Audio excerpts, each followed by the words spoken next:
데살로니가전서 5장 16절부터 18절까지 같이 읽습니다.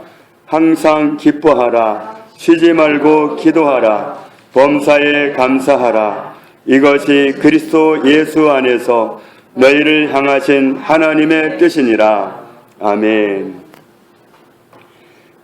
17절 말씀에 쉬지 말고 기도하라, 이 말씀은 숨 쉬지 말고 기도하라는 말씀이 아니라 결코 기도를 포기하지 마라, 기도가 끊어지지 않도록 하라, 그런 말씀입니다.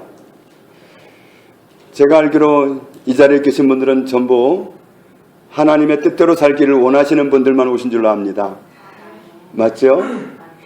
그러면 이 말씀대로 살고 있습니까? 하나님께서 우리가 전혀 할 수 없는 불가능한 일을 요청하셨습니까? 아니겠죠.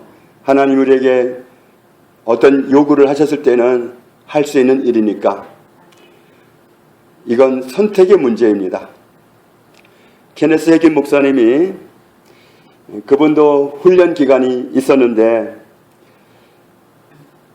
하나님의 사람에게 훈련 기간이라는 것은 하나님 말씀에 입각해서 살아가는 법을 터득하는 기간입니다.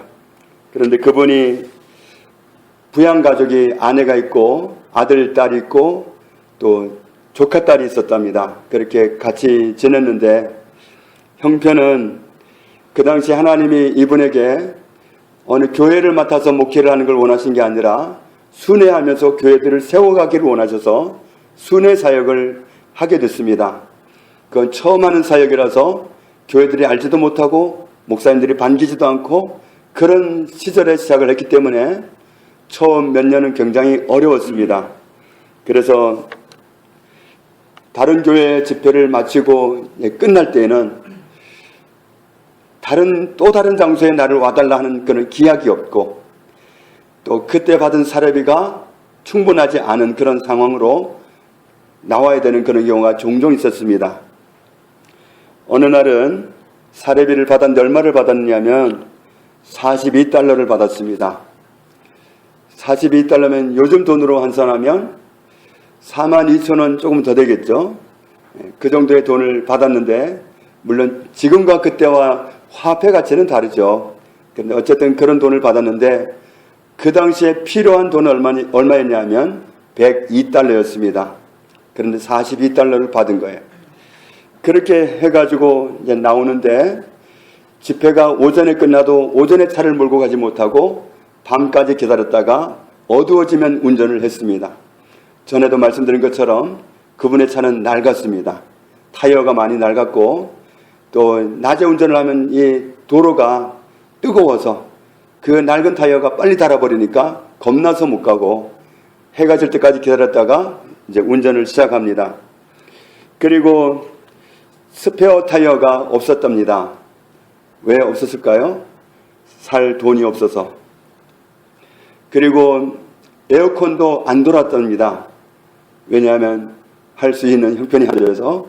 그래서 창문을 내리고, 그 야간에 창문을 내리고 바람을 쐬고 그렇게 가야 했는데, 운전을 시작하니까 사탄이 말을 걸어옵니다. 지금 뭘 하겠다는 거지? 지금 뭘 하겠다는 거지? 지금 뭘 하겠다는 거지? 이런 소리 들어보신 분 계시죠? 그때 창문은 열려있고 다른 타이어가 말을 합니다. 어느 타이어 하나가 그 정말 둔탁한 소리로 지금 뭘 하겠다는 거지? 지금 뭘 하겠다는 거지? 말을 합니다. 그럼 또 다른 타이어가 또 이어서 말합니다. 지금 뭘 하겠다는 거지? 지금 뭘 하겠다는 거지? 잠시 후에는 타이어 4개가 사중창을 해댑니다. 지금 뭘 하겠다는 거지? 지금 뭘 하겠다는 거지? 그런 소리가 계속 막 화살 날아오듯이 들려옵니다. 그렇게 소리가 요란하게 들려올 때 감사하게도 말씀의 빛이 당신에게 비추어졌답니다. 그래서 케네스 해긴 목사님이 외쳤습니다. 뭐라고 외쳤느냐면, 사탄아, 내가 뭘 하려는 건지 알고 싶으니? 그렇다면 뭘 하려는 건지 내가 알려주지. 나는 하나님의 말씀이 지시하는 대로 살 거야. 나는 성경 말씀이 진리라는 사실을 알기 때문에 그대로 믿고 행할 거야. 내가 하려는 게 바로 그거야. 사탄아, 하나님은 항상 기뻐하라고 말씀하셨어. 사례비를 받게 해주셔서 감사합니다, 하나님. 42달러밖에 안 되지만 이것을 받게 해주셔서 감사합니다, 하나님. 42달러로 인해 감사합니다, 하나님. 이 돈마저 없었더라면 정말 빈털털이었을 텐데 감사합니다. 필요한 돈이 102달러이기는 하지만 그래도 42달러를 주신 것에 대해서 감사합니다. 하나님께 영광을 돌리고 하나님께 감사합니다. 나는 기뻐합니다. 나는 감사를 드립니다. 한 가지 더 말해줄까, 사탄아? 나는 이 형편 가운데서 하나님께 감사드려. 그리고는 또 외칩니다. 사탄아, 지금은 하나님과 하나님의 말씀이 진리라는 사실을 증명할 수 있는 좋은 기회야. 이 어려움은 내가 하나님을 믿을 수 있는 기회야. 나는 응답해 주신 하나님께 미리 감사드린다. 그리고 네가 물었으니까 내가 말해줄게. 너는 내가 뭘 할 거냐고 물었지?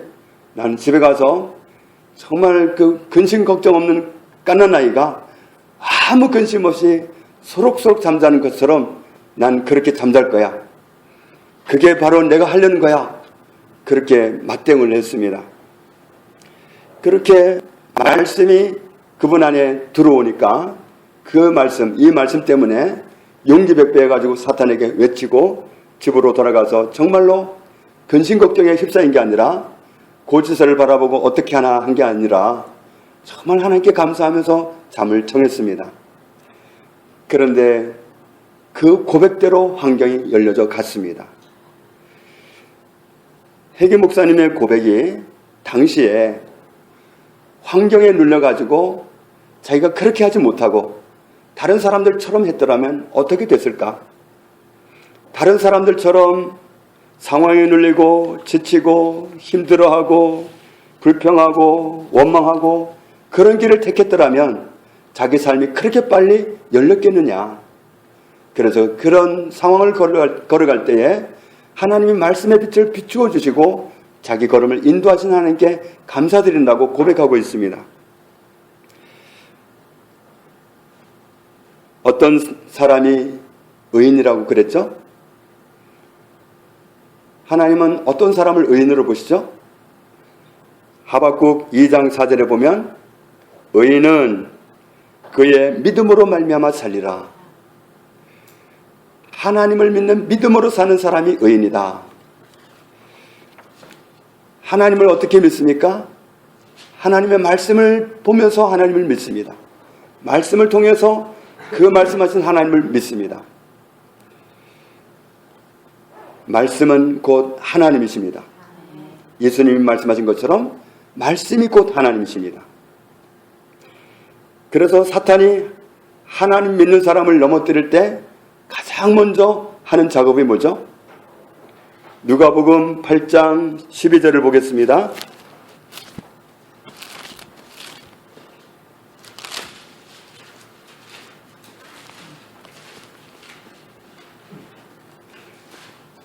누가복음 8장 12절 같이 읽습니다. 길가에 있다는 것은 말씀을 들은 자니 이에 마귀가 가서 그들이 믿어 구원을 얻지 못하게 하려고 말씀을 그 마음에서 빼앗는 것이요. 아멘. 사탄이 하나님의 사람을 넘어뜨릴 때 가장 먼저 하는 게 뭐죠? 말씀 빼앗는 겁니다. 그 사람이 믿어서 구원을 얻지 못하게 하기 위해서 말씀을 빼앗습니다. 그 사람이 가진, 그 사람이 들은, 그 사람이 읽었던 말씀을 빼앗는 걸 먼저 작업합니다. 말씀을 믿는 게 하나님을 믿는 거예요. 우리는 좀 잠시 정말 한눈을 팔면 보이는 하나님, 내 귀로 말씀하신, 직접 말씀하신 하나님, 거기에 솔깃해가지고 이 말씀을 놓쳐버리기 쉽습니다. 말씀이 하나님이기 때문에 하나님과의 관계를 무너뜨릴 때 사탄이 가장 먼저 작업하는 게 내가 들은 하나님의 말씀 빼앗는 겁니다. 그러니까 말씀을 믿으면 하나님과의 관계가 가는 거고, 말씀 빼앗겨버리면 없는 겁니다. 사도행전 17장 11절에 보면 베레아 사람들은 데살로니가 사람들보다 더 신사적이어서 어떻게 했다고 그랬죠? 말씀을 들을 때 그들은 집중해서 듣고는, 말씀을 들을 때 그들이 하는 말이 뭐냐면, 스스로 하는 말이 이것이 그러한가 하여 날마다 성경을 상고함으로 그랬습니다. 이것이 그러한가 하여, 이건 무슨 뜻이냐면 이 말씀이 그런 말씀이야? 이 말씀이 그런 뜻이었어? 이런 질문을 가지고, 스스로 그런 질문을 가지고 말씀에 집중해서 말씀을 연구했다는 겁니다. 그래서 이 말씀이 그런 말씀이었어 하고는 성경에 집중해서 성경을 연구하고는 그 이어지는 말씀을 보면 그들이 많이 믿었다. 말씀을 통해서 하나님을 믿게 되는 겁니다. 그래서 믿음은 들음에서 나고 들음은 그리스도의 말씀으로 말미암는다. 하나님의 말씀이 곧 하나님이십니다. 말씀을 지키라, 그런 뜻이, 그런 말씀이 많이 있잖아요. 근데 그 지킨다는 말이 원어로 보면은 헬라어로 테레오라는 말인데 보존하다, 지키다, 그런 뜻입니다. 그 지킨다는 말이 영어로 번역하면 K-E-E-P, keep. 키퍼가 공을 못 들어오게 막는 것처럼 그렇게 지켜내는 거. 말씀을 빼앗기지 않고 보존하는 게 지키는 겁니다. 그러니까 말씀을 실천하는 것도 지키는 건데 말씀을 빼앗기지 않는 게 지키는 거예요. 보존하는 거, 지키는 거. 내 시야에서 공이 사라지지 않도록 지키는 거. 말씀을 내 눈에서 사라지지 않도록 지키는 거. 그게 말씀을 지키는 겁니다. 그래서 말씀이 빼앗기지 않게 되면, 내 안에 있으면 그 말씀 때문에 내가 살아갑니다. 그 말씀 때문에 사탄을 이기고 세상을 이깁니다. 말씀 때문에 세상에 어떤 타협을 요구해도 거절할 수가 있는 거예요. 말씀 때문에 하면 하지만 다른 걸로는 어렵습니다. 마태복음 4장에 보면 예수님이 시험을 받으셨습니다.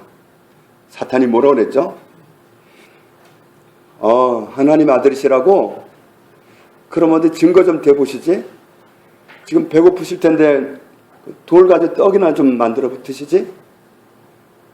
이렇게 시험을 했습니다.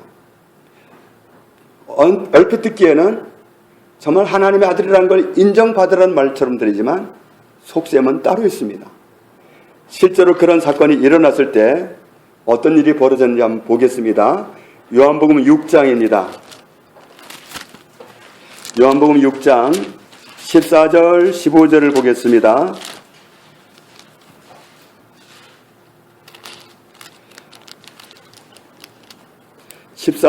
요한복음 6장 14절 15절에 보면 그 사람들이 예수께서 행하신 이 표적을 보고 말하되 이는 참으로 세상에 오실 그 선지자라 하더라. 같이 그러므로 예수께서 그들이 와서 자기를 억지로 붙들어 임금으로 삼으려는 줄 아시고 다시 혼자 산으로 떠나가시니라. 아멘. 사탄이 원하는 건 이거예요. 그냥 배고픈 배를 그냥 해결하기 위해서 하나님의 아들이면 그냥 돌 가지고 떡 만들어 먹으라, 그런 뜻이 아니라 실제로 오병이 열어가지고 수만 명을 먹이고 나니까 사람들이 당장에 달라붙잖아요. 오실 그분이 오셨다. 그러면서 오실 그분이 오셨다고 말하면서 행동은 따로 나갑니다. 억지로 붙들어가지고 임금 삼으려고 합니다. 임금 삼으려고. 주님이 오신 건 임금 되려고 오신 게 아닌데 억지로 임금 삼으려고 하는 거예요. 임금이 되면 어떻게 되죠? 사람들에게 섬김을 받고, 그런 왕이 있으면 얼마나 좋겠어요. 그냥 농사하느라고, 농사가 얼마나 힘듭니까? 농사하는 사람들 보면 정말 농사처럼 힘든 거 없어요. 그런데 그만큼 보상을 적은 것도 또 없어요. 필요하면서도 보상은 제일 적어요. 그런데 그 농사를 짓기 위해서 얼마나 수고하는지 사람들은 몰라요. 그런데 예수님이 사탄이 시키는 그런 일을 했다면 사람들 농사 안 지어도 되잖아요. 지나가다 돌보고 너 떡 대, 밥 대 그러면 되잖아요. 또 아주 꼴보기 싫은 놈 있으면 떡 대 그러고 지나가 버리면 너 먹어버리면 되잖아요. 그러면 얼마나 존경받는 왕이 될 거예요. 그런데 주님은 그런 목적으로 오신 게 아니란 말이에요. 사탄은 그렇게 타락시키려고 하는 거예요.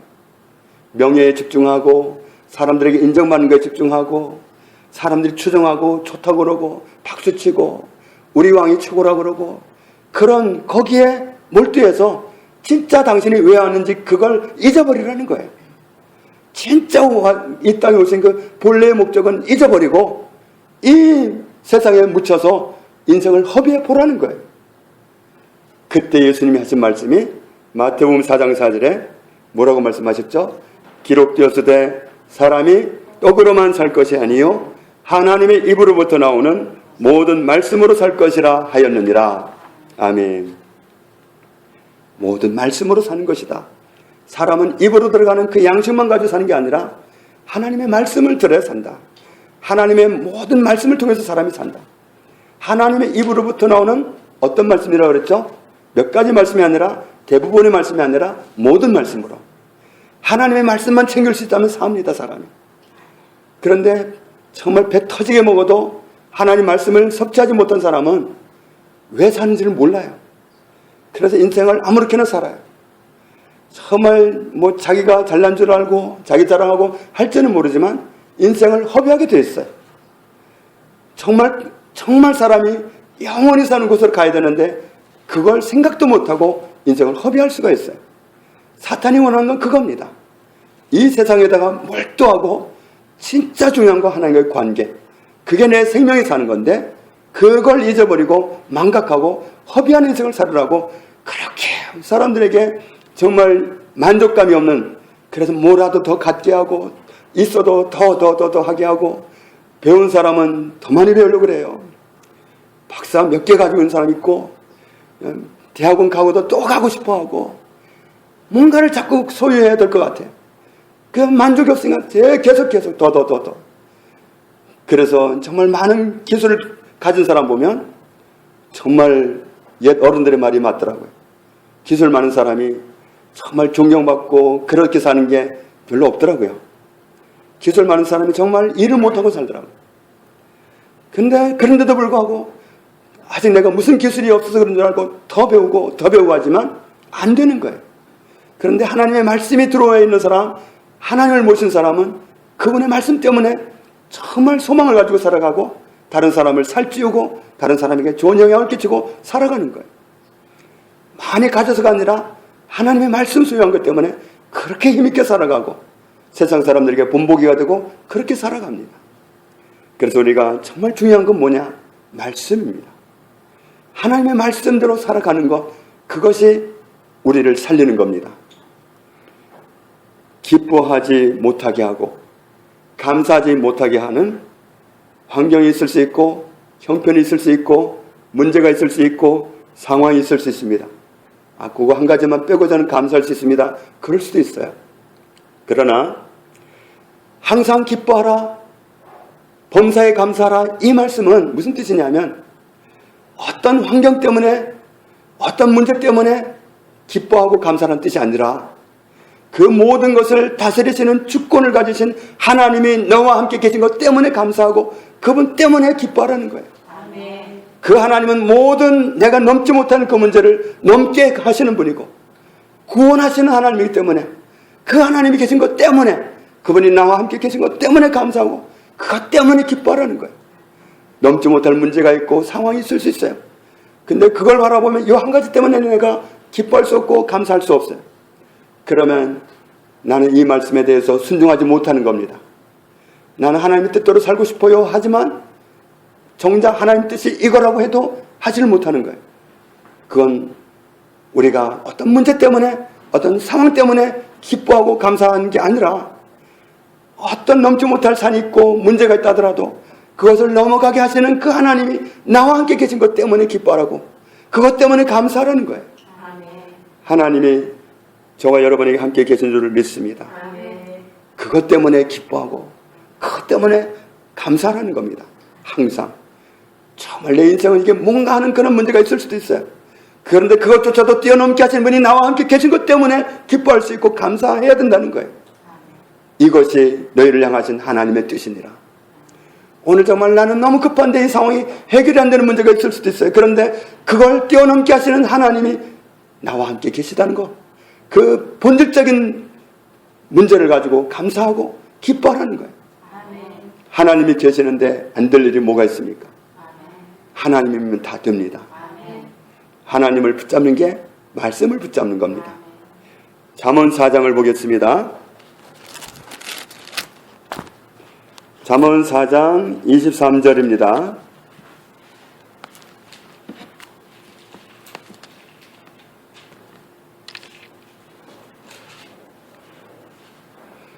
같이 읽습니다.